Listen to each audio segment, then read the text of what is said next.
Hey everyone, this is Daryl, aka The D from the Simply Incredible podcast, and today I'm doing my UFC 200 previews. My predictions, which I've always said this, most of the time they're not right, but I love UFC. I've been training mixed martial arts since 2000.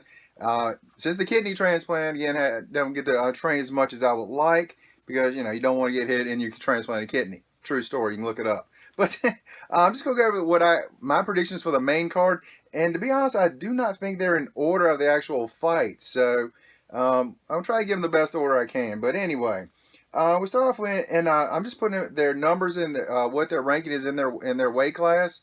Um, and to be honest, I can't remember which everyone's weight class is. First fight, this one should be heavyweight. Cain Velasquez, number 2 versus number 7, Travis Brown. Should be I mean, I'm gonna say this with every fight. This should be a really, really good card. I think some of these fights will last a long time, and some of them will not last long at all. This one, I think, it might not last long. The two big heavyweights, power. I'm picking Brown in this one, even though he's the underdog in this one. I'm gonna pick Brown, even though you know toss up for me. There's two of these in here are really toss ups for me. This one, I really think this is kind of a toss up for Brown. Just my pick. I'm probably going to be wrong on this one. I have a feeling I'm going to end up being wrong. The second one, Daniel Cormier versus Anderson Silva. I reckon Silva is going up to light heavyweight for this. This is not a title fight. Cormier was supposed to be going against John Jones in this fight. Jones got DQ'd, or I don't know if it's suspended or DQ'd or what the official terminology was, but he's not going to be able to fight, which really stinks. Really stinks. I was really looking forward to this fight, Jones against Cormier for the title, but it's not going to be a title fight. I'm picking Cormier to win this one. I love Anderson Silva. I've been a big fan of his for a long time. One of my best friends does not like Silva at all, but I think Cormier is going to win. And as much as I like Silva, I hate to say this, but I think his time may have passed. And as soon as I say that, Spidey will come back. I mean, Anderson is one of the greatest of all time. Cormier is really, really, really good. I mean, he's a light heavyweight champion. So what more can you say? He is that good. But I'm taking Cormier in this one.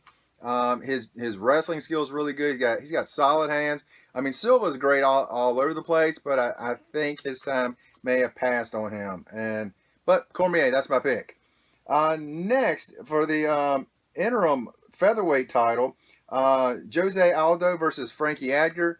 And I got to be honest, I hate the fact that they have to have an interim title when you have a guy that's not injured and can fight in the division. I do not like that.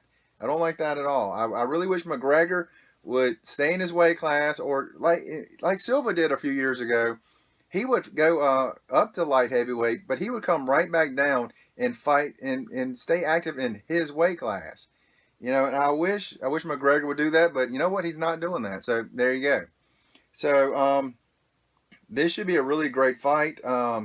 This is another one I really had a hard time with.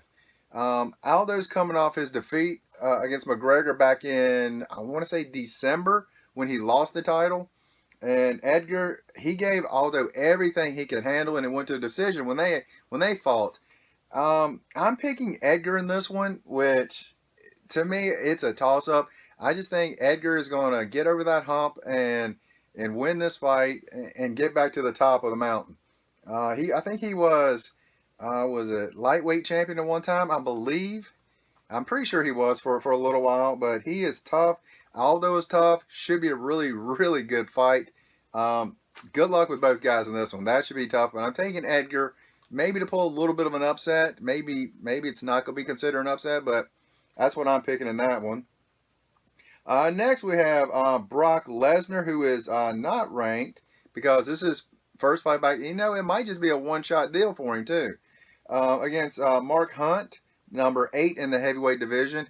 And Hunt, I've just found this out, that he's 5'10", and he still has to cut weight to reach the max weight in the heavyweight division of 265. That when I heard that, it actually kind of surprised me. I knew Brock would have to cut some, but I did not know that Mark Hunt would have to cut. I mean, I knew he's not 6'5" or anything like that. He's 5'10", so that really surprised me. And I tell you what, Hunt has dynamite in his hands. And the one thing that I've always said about Lesnar, even though when he was on his peak before he started getting sick, I've always said he's got a weak chin, and Hunt has bombs in his hands, and I don't think this is going to last long. I think Hunt's going to win a knockout in the first round. I would love to see Brock win because I'm a huge Brock Lesnar fan. I love watching him in WWE. You know, obviously we know that's not real, but I love watching him. And the Beast incarnate, he's a monster of a man. And I want Brock to win. I just think Hunt's going to win. And again, I don't think no matter who wins this fight, I don't think it's going past the second round. I really don't see this one going to a decision. And last in the for the women's championship, we have Miesha Tate against Amanda Nunes. Nunes is fourth ranked in the weight class, and I said this a while back when she said she was ready for a title shot, and I did not think she was ready for a title shot, and I still don't think she's quite ready. I think Miesha's going to win this one, maybe second round. I just don't think this is going to the decision. I really don't. I think Miesha is really good, and I think Amanda is just a little too early in her career for this one. I still think you got Holly Holm and Ronda Rousey there, and we know Rousey can't fight yet. She's still recovering, so she won't be able to fight for another 2-3 months, something like that. So, but Miesha had to fight somebody, and I guess they didn't want her and Holly to have an immediate rematch. I guess that's what happened. I don't know, because as in that fight, Holly really dominated for most of the fight, but she just could not stop that takedown. She got taken down twice and almost got submitted earlier in that fight, but got submitted right at the end, and that's all it takes. But Miesha, I think Miesha's going to take care of Amanda pretty, not dominate, well, probably dominating, probably. But there's one other fight that really intrigues me on the undercard, and that is Kat Zingano versus Juliana Pino. I think this right here is going to be a great fight. I'm really excited about this fight. I'm almost as excited about this fight as any of the other ones on the card. These two women, they are really, really good and really go at it. And I'm picking Zingano in this one, but that's going to be a fight. I'm really excited about that one. There's a bunch more fights on the card, but that one right there just kind of popped out at me when I saw it. And I think that's going to be really, really good. I'm really excited about this. UFC 200.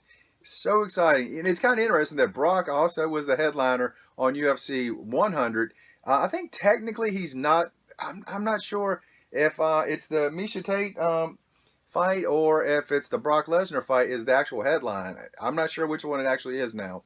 But that's pretty cool for him to be on the main card, either headlining or right at the headline, maybe co-headline, which is pretty cool for 100 UFCs apart, which I guess from 1 to 100 took a lot longer than from 100 to 200. So should be a really good card. And after I'll come back with a review of how bad my picks were and let you guys know what happened. But that's all I got right now, and see you guys later. Have an incredible day.